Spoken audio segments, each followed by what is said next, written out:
Why a Russian military transport aircraft crashed in the Belgorod region near the Ukraine border on January 24th is unclear. Was it brought down by a missile or a catastrophic technical failure?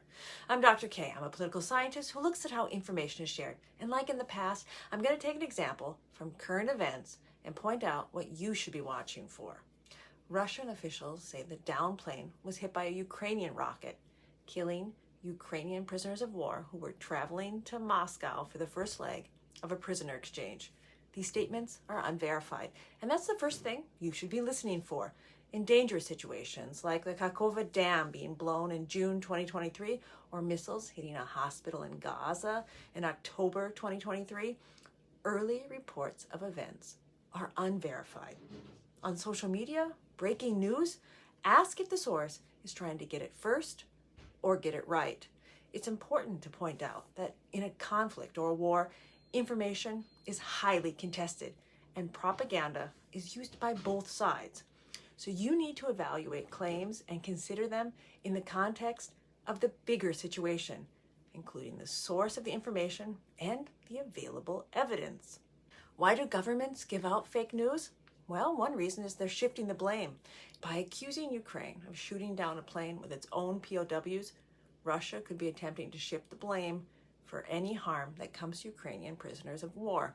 This is a way to avoid responsibility for violating international laws and norms regarding the treatment of prisoners. Claiming that Ukraine has killed its own soldiers influences public opinion, both domestically and internationally.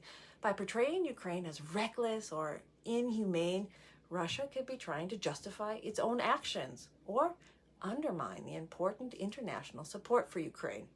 There's also psychological warfare that's spreading misinformation or creating confusing narratives.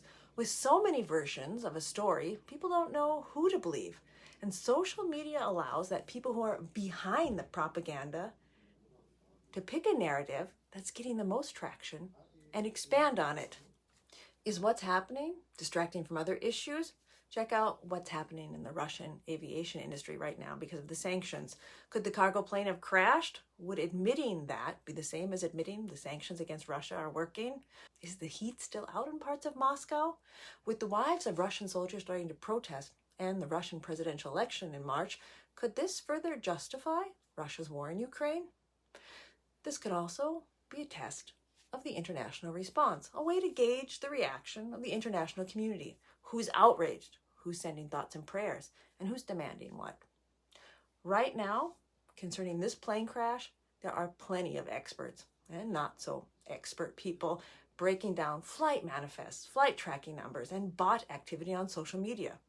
This video, this is for next time. Remember when information comes out. Is it first or is it right? Is it verified? If it's not, are your sources qualifying that? I'm Dr. K.